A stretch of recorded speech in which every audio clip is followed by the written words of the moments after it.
Welcome to the Outriders Chatterpoint podcast, your source for the latest news and information about Star Wars Chatterpoint, with your hosts Matt, Dan, John, and Jeff. And now, the Outriders. This is the way.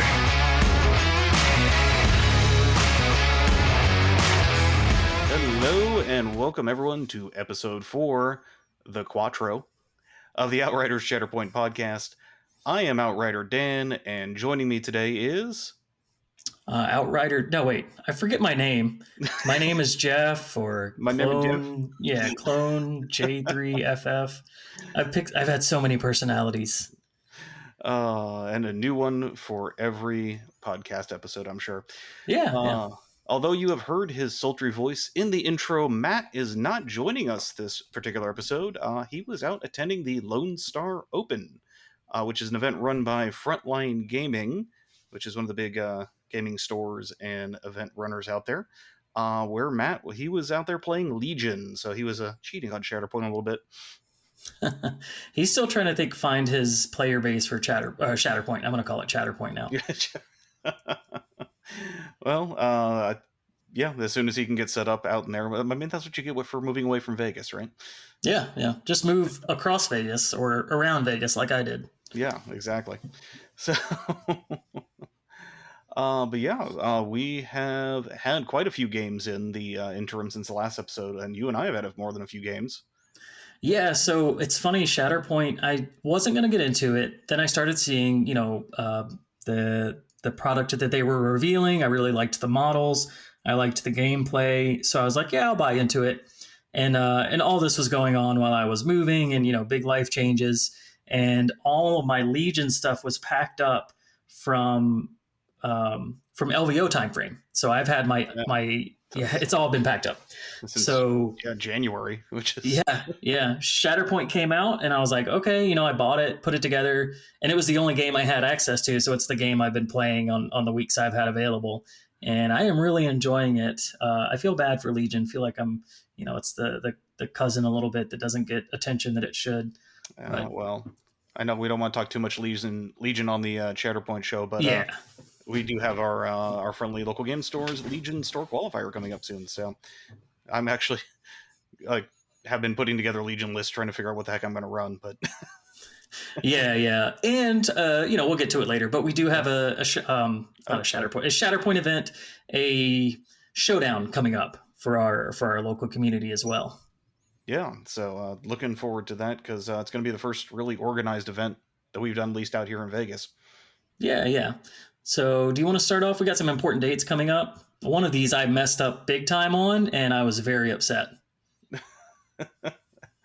How so?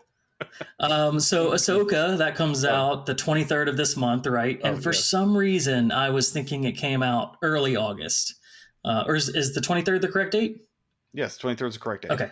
Okay. Yeah. So yeah, I've been so busy and had so much going on that I just kind of lost track of what was going on and when shows were coming out. And I was like, oh, Ahsoka's out this weekend. And it was not. And I was very disappointed. But it is coming out soon. And hopefully, since Atomic Mass got some previews for the Kenobi show, and we're able to do some models there, hopefully we'll hear some new stuff coming out for maybe Ahsoka that they got previewed on as well. Yeah, like a Rebel squad, get the Spectre team out there. Is that what you mean? Well, we've already seen that, but I know. I'm just excited about it. But speaking of where we saw that was last Ministravaganza, but we have another Ministravaganza coming up.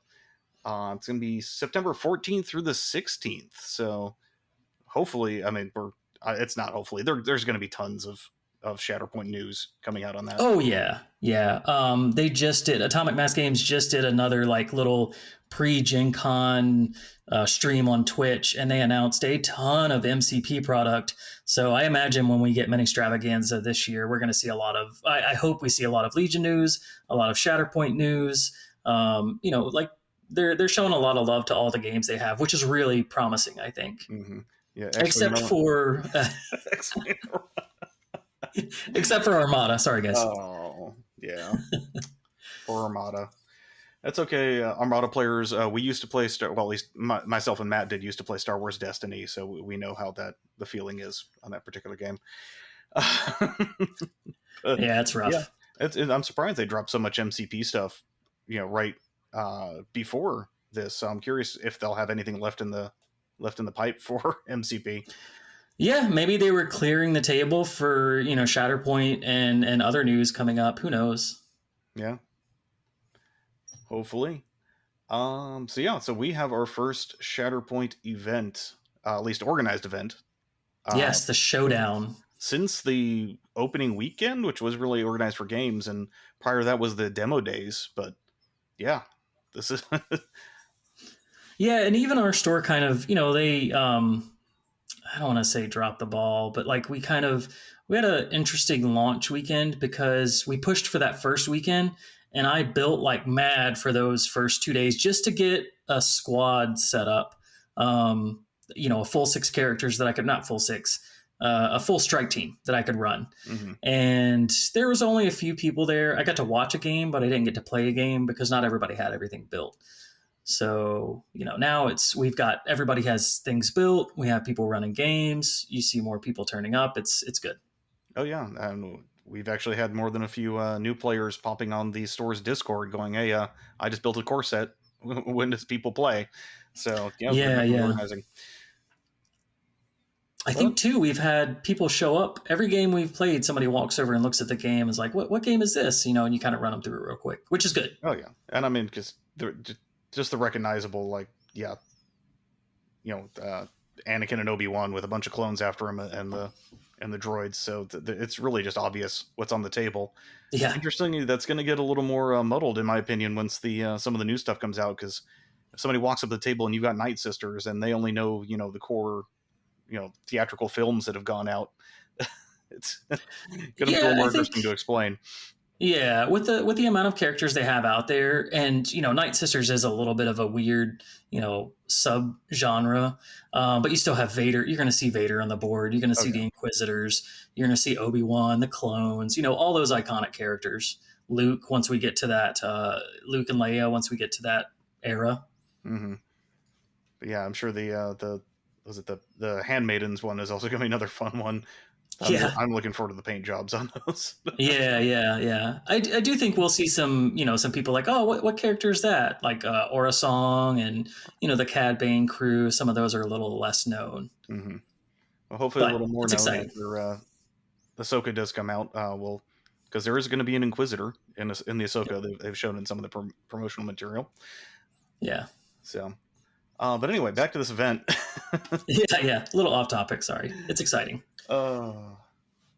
So getting ready for an event is kind of what the topic we're kind of thinking about today. And what do we need for an event? Like, so your store says, hey guys, we're going to get together on this weekend for Shatterpoint. It's going to be, I'm sure they'll have promos or something nice to hand out. I need to bug our store owner to see what he has got to hand out for this, actually. But anyway. Yeah, it's tough for a lot of new people to the game, I think, because you see a game, you buy the box, you build the characters, but then getting into the community is a whole nother step. And especially when there's an event coming up, because people say, hey, we're going to have this showdown event. We're going to bring a bunch of people out. And I think a lot of people, myself included, when I first got into some of these games, I was like, man, I don't know how to prepare for this or what I should do.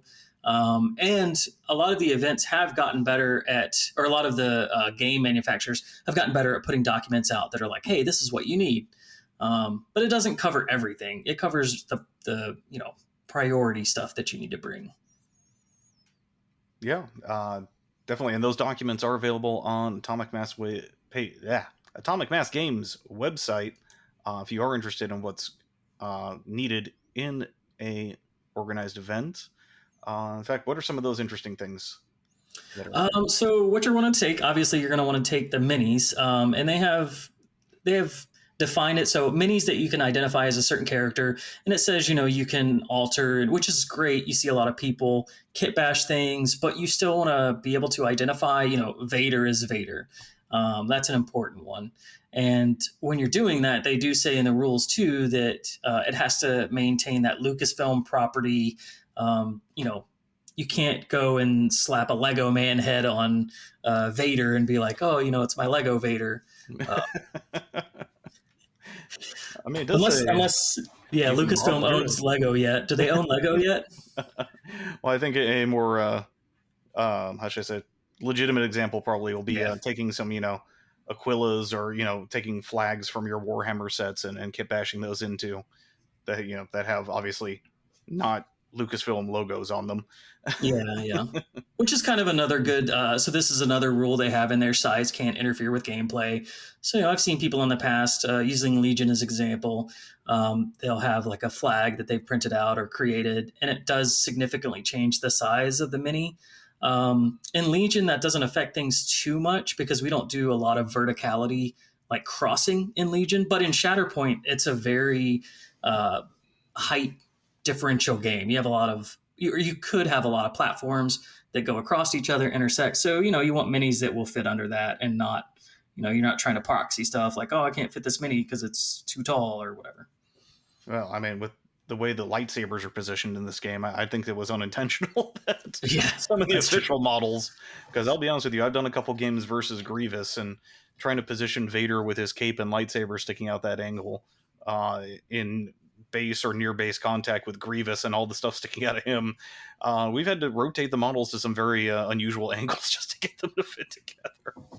Yeah, that's when you take out your little butter bread sized lightsaber and like chop off one of Grievous's arms so you can fit him in there. So pull a Kenobi, got it.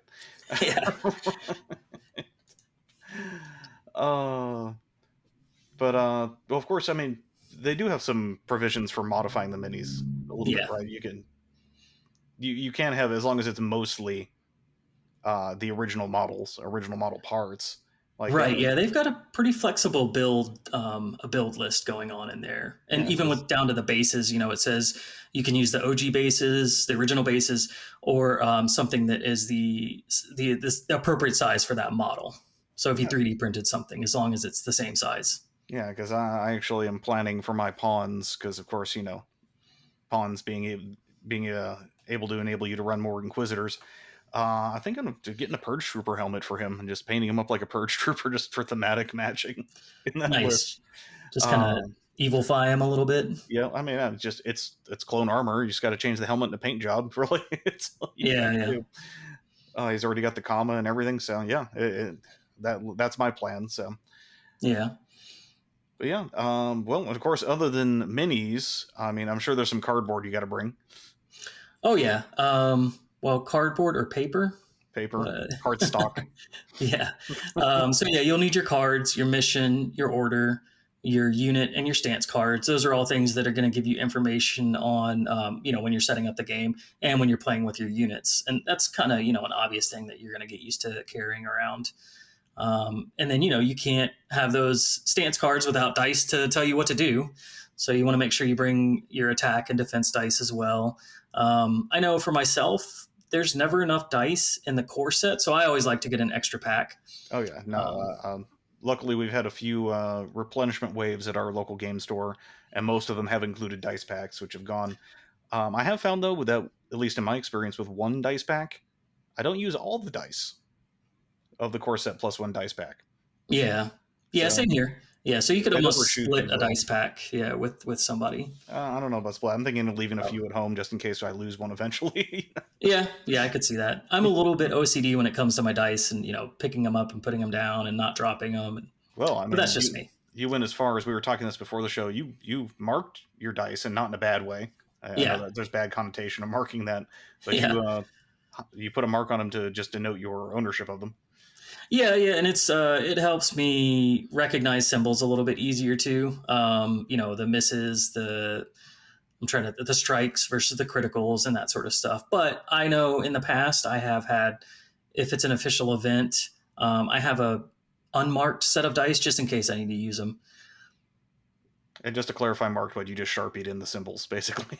Yeah, just Sharpie and cleaned them up when I was done. Nice. I wasn't drilling holes or, putting weights in or anything. Definitely not. That's too much work. But yeah, speaking of cardboard. Hey, there's cardboard. Yeah. And then, I'm going to jump up one. You also want to make sure you bring your measuring tools. Oh, right. But I will say, like if you do happen to forget some of this stuff, most of the people in your community should be pretty forgiving about, hey, like I've done it in the past at non-official events, but forgetting my measuring tools and only using one set of movement or range rulers, with an opponent. And luckily, this game is pretty easy to do that in. Yeah, actually, that's one thing I didn't check on the official document. Was there a provision for requesting? Because in Legion, you have this option of literally requesting that you and your opponent use all the same tools, dice, measuring tools, etc., just to prevent any potential shenanigans with any of the tools or dice, so that at least both players are using the same equipment. But I didn't see that. But that's a particular provision in the Shatterpoint document. But I mean, it's not a bad thing, and I've yet to run across an opponent that's so OCD about their stuff they don't want other people touching it. Exactly, yeah. And like I said, in the community that we have and that I've seen across a lot of these games, it's getting better. Not that our community is bad, but like you see people wanting to be inclusive, and you forgot something, like I have that model, let me help you out. So that's the environment I think that you want to create, which is good. I mean, heck, every game I played, when you're pushing your opponent's character, I've yet to have a game where an opponent was like, "No, don't touch my model. I'll move it myself." Exactly. They just let you do it. And there's been so many Grievous models where I've been like, "I don't know how to pick you up. I don't want to hurt you." Exactly. Yeah. Most of the time, I let my opponent do the pushes, and I just say like, "Hey, this direction," and I give them, I indicate which direction I want them to go, and then okay. I trust them to do the right thing. But yeah, going on cardboard tokens. So there's essential and non-essential tokens. You want to make sure you bring your essential ones. Those are your objective tokens or specific events, like the priority objective token. And I would also imagine that your the struggle tracker. It doesn't say that's a token, but that's something essential that you would want to bring. Yeah, actually, I'm surprised it doesn't specifically call that out. Yeah.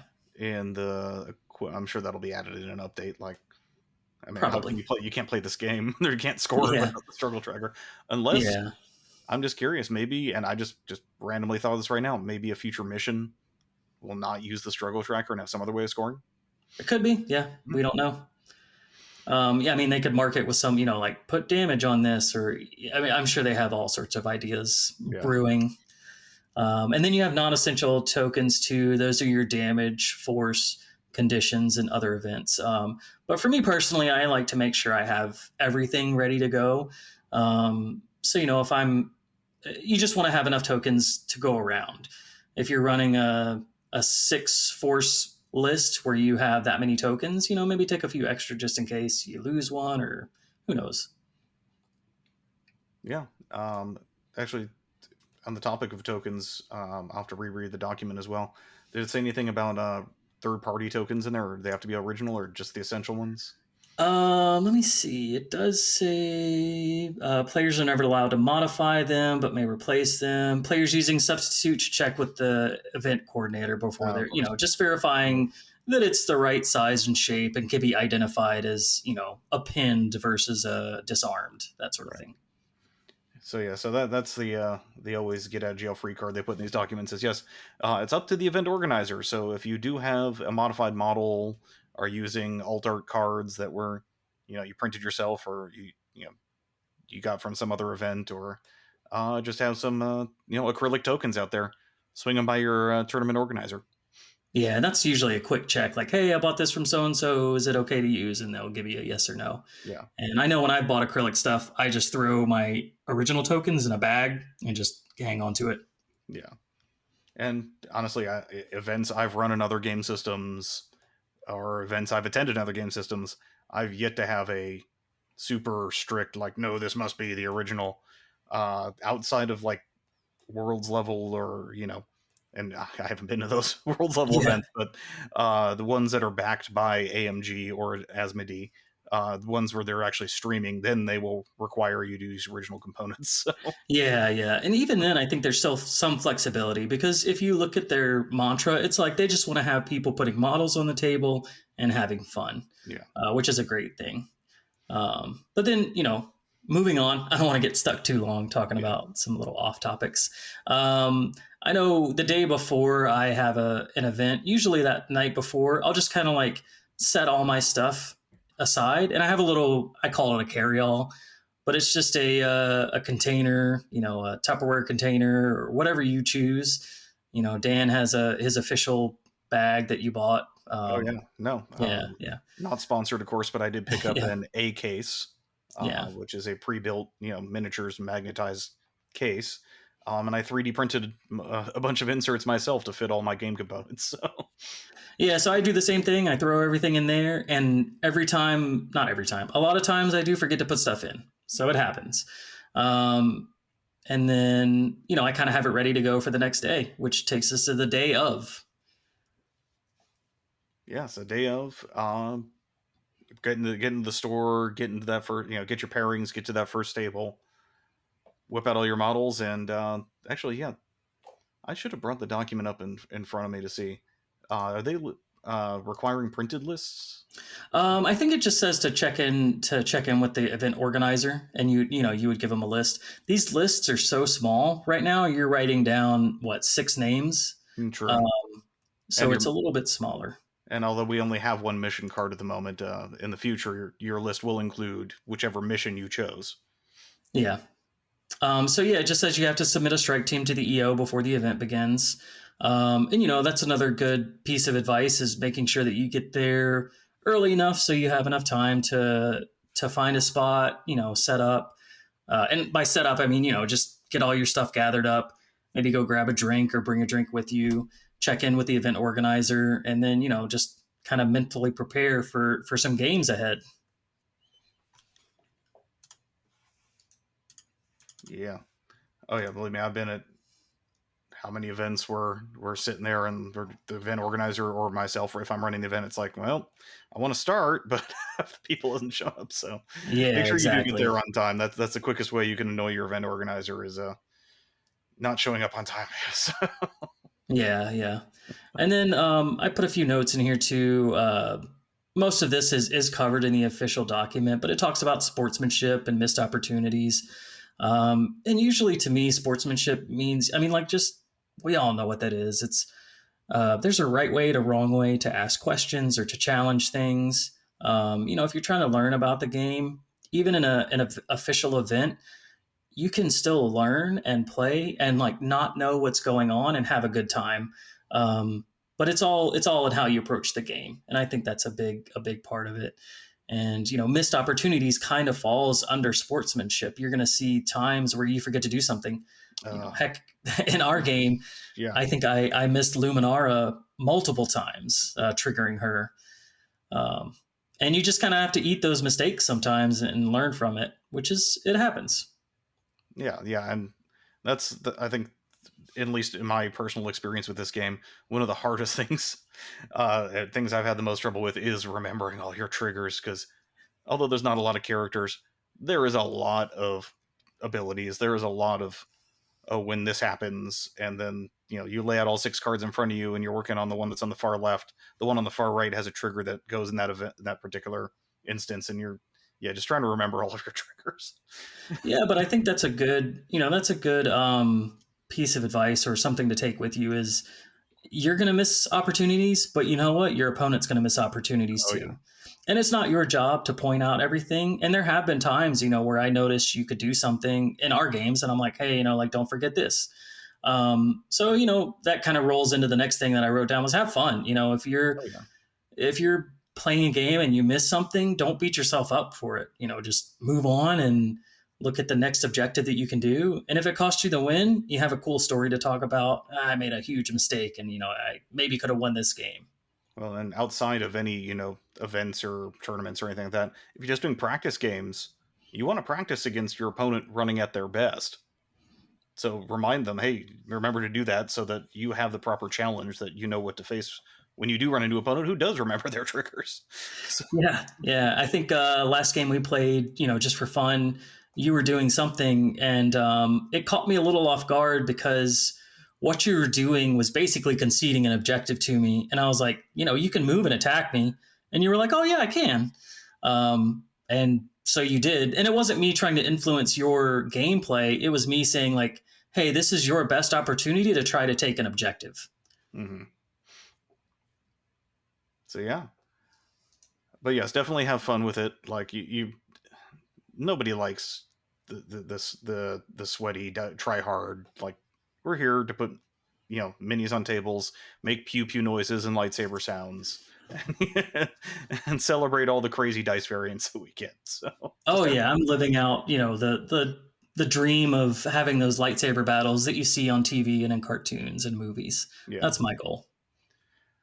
So yeah, one thing that we actually, I think next time, if we do play before this event coming up, I do want to put a timer out and definitely work with Mission Critical, because that's something I haven't really experienced myself.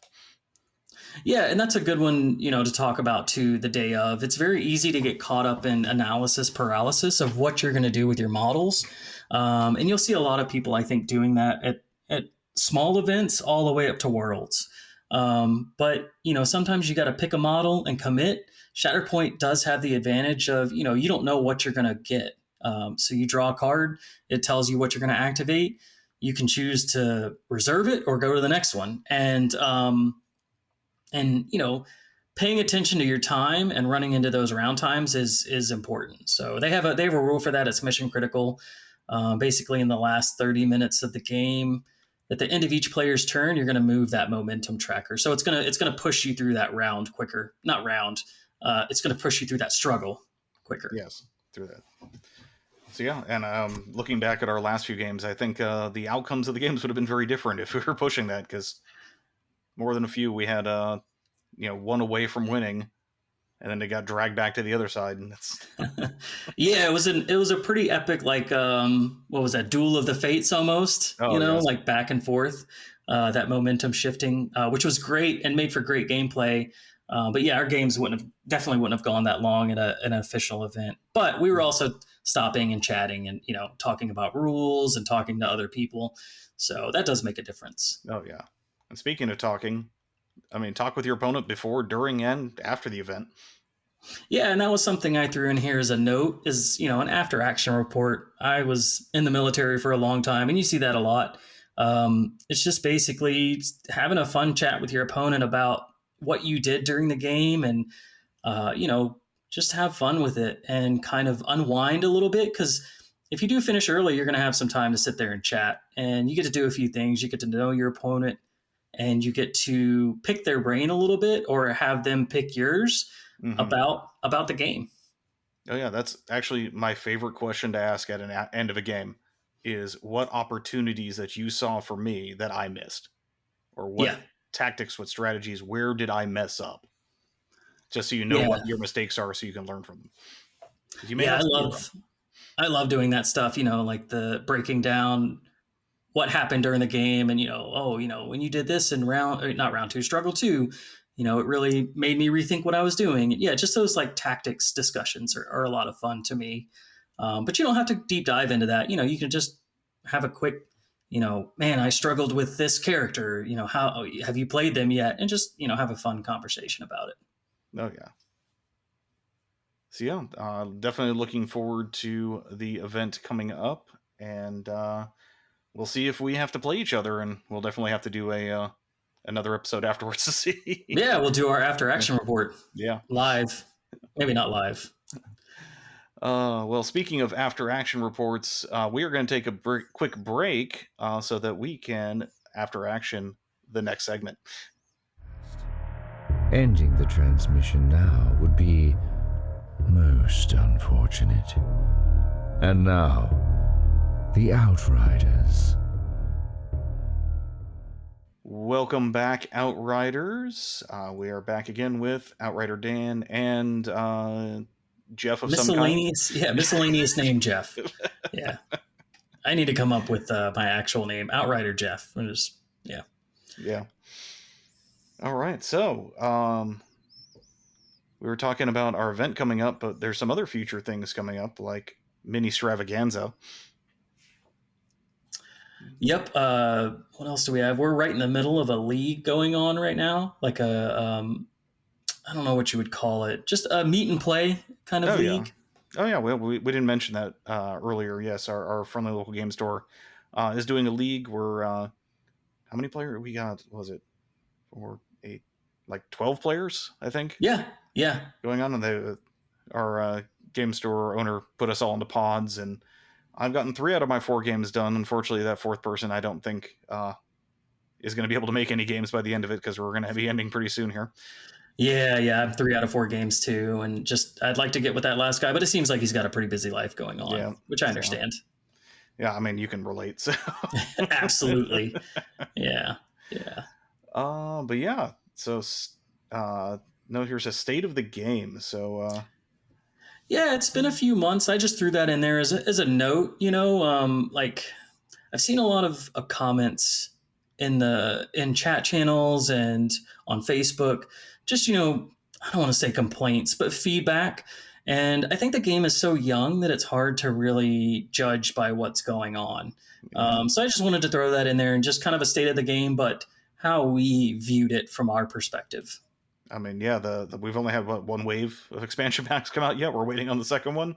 Yeah, because they should have been out, but they got delayed a little bit, right? Yeah, but such as mini gaming, those how many games, I don't know how many out there that I've played where I've been looking longingly at the ocean if I was near it, wondering where those shipping containers are. Yeah. That Gazanti cruiser got kidnapped by Cad Bane and his crew. Oh, yes. That's where it is. Mm-hmm. So yeah, I mean, best thing to know your characters, know your abilities. Like there's it's funny, there's so relatively few characters compared to something like MCP or Legion, right? Yeah. But I mean, it's not that hard to get a grasp on pretty much everything that's out there. Yeah, and I kind of the note that I had in here was the state of the game. I think it's so young that you can't really start breaking down, this faction is dominating, or you could, but it's such a small sample size. That, I remember hearing people saying, hey, Mandalorians are dominating the game, or the droids are just, unstoppable. I've played against droids and I haven't had much of a problem with them. They are challenging, but it didn't shut my list down completely, I've had a couple what the heck was that moments when you get a Kalani tactical networking off of Kraken tactical networking off of Yeah, for sure. There's a lot of synergy that can happen there, and I think you have to expect, or you have to learn to expect that in this game a little bit. But I think that the state of the game really is you should be looking at stuff like you said, knowing your characters and focusing on when you should be triggering abilities or remembering to trigger those abilities. Yeah. And not just that, but knowing how to score. And I'm not just saying like, oh, when I have this objective, I move this, this struggle tracker one this way. That's not exactly what I meant by that. I meant, how to push your opponents off of objectives, or what you need to do with a unit to be able to gain control of an objective. That was a tongue twister. To me, that is huge, because every single game I've played, it comes down to that count of, an action economy. Can I put enough models on an objective, and can I do enough to secure that objective? Those are huge things. Oh yeah, I mean, that's when I flip over an activation card, then thinking like, if I need to reserve it, can this unit wound someone or flip an objective? And if I can't do either of those without a bunch of random RNG dice rolls, then I usually reserve them. Yeah, exactly. And that's a good thing, like knowing when to, I'm going to say knowing when to push and when to reposition. That's not exactly, the same. It's a different thing, but knowing when to activate a unit and when to throw them in reserve. Because I know there was a few times our last game where you were like, you pulled 2 characters and you're like, man, I don't want to go with either one of these guys right now. Yeah. No, that was, and actually that was I think the last round of the game. Yeah. Basically, I'm like, if I pull this guy, I lose, and I pull one. Well, I reserve it. If I pull this other guy, I also lose, and I pull the second one. So that was purely the deck not playing nice. And that's an interesting point, because this game, at least compared to a lot of others, has a lot more randomness. Because not only you're random the dice, but you're also random on your activations. Yeah, yeah. Which honestly, like, I love it. I found myself caring less and less about order control in Legion. I know I go back and compare it. But I love that, taking a unit and just doing the most you can with that unit. And I love how Shatterpoint really emphasizes that. You get a unit to activate, and you have to make the best of what you're given, to a degree. Oh, definitely. And it has, I've had games where Obi-Wan sits in the back on an objective and contributes very little, but that happens sometimes. Oh yeah, I've had more than a few games where I've had one activation, grab one objective, walk halfway to another one, and then the struggle flips, and they're like, "Well, I've now got to walk back to my original objective just to recapture it." So. Yeah, I think that happened in our last game. Yeah. It was rough. Yeah, Magna Guard's doing absolutely very little. Yeah, but I mean, like, honestly, thematically, that's such a good. It's a good thing for the game, I think, because you don't always have those characters in the fray. I'm thinking back of Duel of the Fates, when you had Obi-Wan and Maul going at it. Not Obi-Wan, Qui-Gon and Obi-Wan. Or sorry, God, I can't talk right now. Qui-Gon and Maul dueling it out, and Obi-Wan, he can't quite make it through the gate. He didn't do his movement right and pulled his activation card last, and he's trying to run through the laser gates, and he didn't make it. And then he went to the bottom of the deck and had to wait. Oh, I'm looking forward to that duel box. I hope they make a Duel of the Fates box. Oh, please. Oh, yes. But yeah, so knowing when to activate those characters and when to reserve them, that's pretty big. And I think that, like I said earlier, knowing when to push and when to reposition is another big one that you actually kind of touched on. You said you would march halfway across the map, and then the struggle tracker flips, and here you are looking to go back the other direction. Yeah. And sometimes you can't avoid that, but you can try to plan for it a little bit. Oh, yes. So, yeah, I mean, there are turns where you're looking at it and you're like, okay, it's definitely flipping this round, so there's no point of me diving on this middle objective that I've been just struggling for. I got to move my guys elsewhere. So. Yeah. I mean, it's a tactical reposition. You're going to lose. I know in our last game, I knew I was going to lose that first struggle, even though I fought it out. And I almost conceded it, because the more I fight into that struggle, it's a losing battle. Whereas I can reposition and prepare for the next round. Mm-hmm. And I know AMG have talked about that a little bit in their streams too. You saw, I think it was Will doing that. He's like, hey, I'm not going to win this. I'm just going to move my guys over to this other point and maybe see if I can, plan for the future. Oh, yeah. So definitely looking forward to the future, though, because I am really excited for Ministravaganza. I mean, if those of you out there, this is your first Ministravaganza, if you're just coming into the AMG sphere, it is 3 days of just all sorts of streams, painting streams, reveal streams, gameplay streams. It's I don't know how they run that marathon. Like, I'm not a person that streams. We can ask Matt about that, but it's not. I know they take like a week off after they do it, so I think it's probably work a week, Ministravaganza over the weekend, and then they take a week off. Oh yeah. But this is our third Ministravaganza, right? We had So they got they kind of learned their footing on the first one. They got some of the bugs out and refined it in the second one. So I'm really excited to see what they have for this third one. And since they've shown so much more for MCP already, like, that just leaves all the Star Wars games, like, just the runway is clear for so much stuff to come out about all the Star Wars games coming out. Yeah, and they've given us some teasers, but they also know how to play their cards close to their chest. They do talk about, like, oh, we're excited for the future, but they do not give us any insight into what's coming. So, you get a lot of people hypothesizing and, guessing, but I mean, that's all it is guessing. Oh, yeah. We still have some hanging threads from the Adepticon reveals. So. Yeah, that's true. Because we did get to see the preview of a lot of things, but we haven't really we haven't had much insight into those yet. No articles, no, not even anything beyond a little bit of art. No, yeah. So I mean, um, I'm looking forward to obviously Iden and the Inferno box. I mean, anyone that knows me from our Legion podcast, you know, I am the Legion's biggest Iden fan. So I'm really curious to see who else is going to be in that box. I mean, obviously it's going to be Gideon and Dell. Are they going to put Saiyan in it? Is it going to be a 3 model box? Is it going to be, you know, the sergeant that says we weren't expecting special forces? Yeah, lucky for me, I don't care about her. Oh.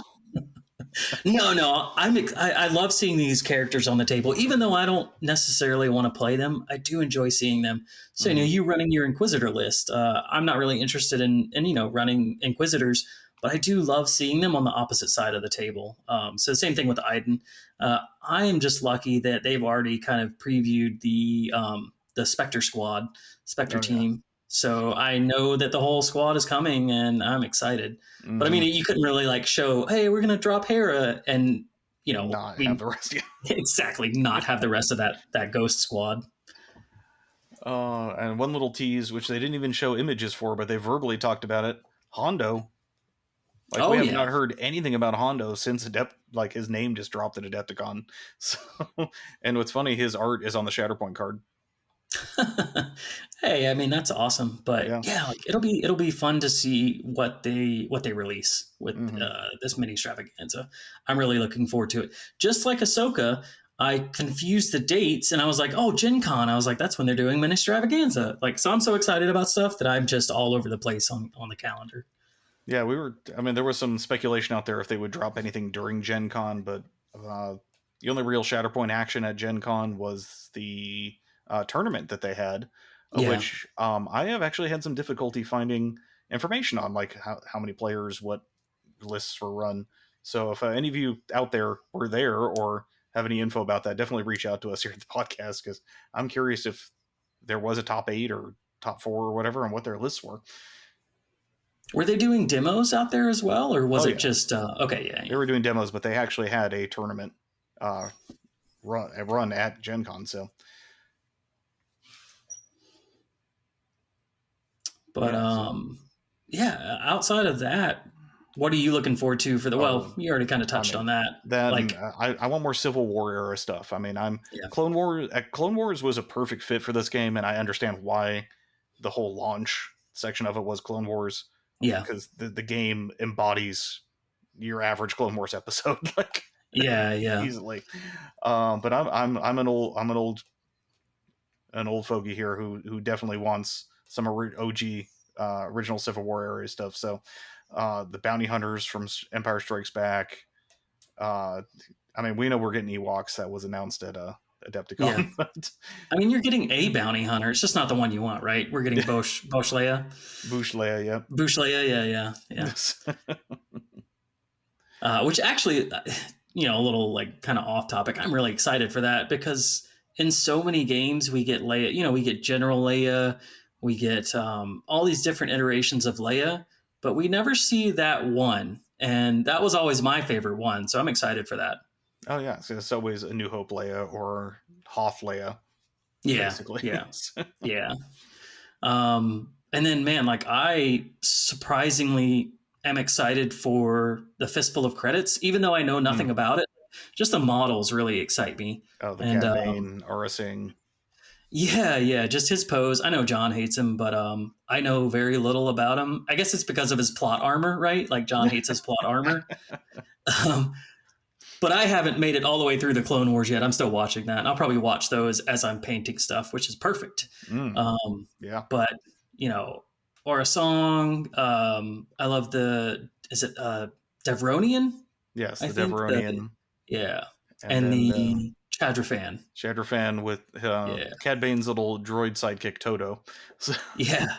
So, like that box, it looks fun to me. And I'm hoping that they have shenanigans. That's what I want. I want more trickery and shenanigans. Yeah, that's what I'm expecting Handmaidens to be, is pure shenanigans list. Like some sort of shell game, like whack-a-mole. I'm over here, now I'm over here. Oh, that would be crazy if if you attacked a primary and it was like you get to roll a die and see if she's not actually a primary or something. I don't know. Kind of some swap locations. Yeah. Swap positions kind of thing. Wow. Yeah. It would be a little tricky, but yeah, I'd like to see that in the game, not just the shoving and objective control, but some trickery, because you did see a lot of that in the Clone Wars. Cad Bane was a prime example. He was always, oh yeah, I'll lead you Jedi to this temple, where I have this thing. And then the next thing he's escaping, and it's just, all sorts of craziness. Mm-hmm. So definitely looking forward to that. Cool. So thank you, Jeff, for coming along with this episode, and thank you all out there for listening. If you can, please leave us a review on your podcast platform of choice. And if you'd like to reach out and contact us, you can do so at legionoutriders@gmail.com or facebook.com/legionoutriders. If you'd like to support the Outriders, definitely hop on patreon.com/legionoutriders. Jeff, where can our fabulous, amazing listeners find you? So I kind of took a break from social media, a little mental health break, which I think is good. Don't blame you. Yeah. But I am on the Discord. I'm on the Outriders Discord. I pop in there, once a week or two and check the state of things, see if there's any comments or messages. And then I am on the Facebook pages, not as frequently. Mm-hmm. And then outside of that, Atomic Mass Games forums, trying to read and learn, all those little minutia about the game. The rules forums. Yeah. Mostly that's just me perusing. Like, I'm not answering questions there or anything. But yes, I am Outrider_Dan or DanTech on the Discord. Thank you all for listening, and catch you next episode, Outriders. See you next time.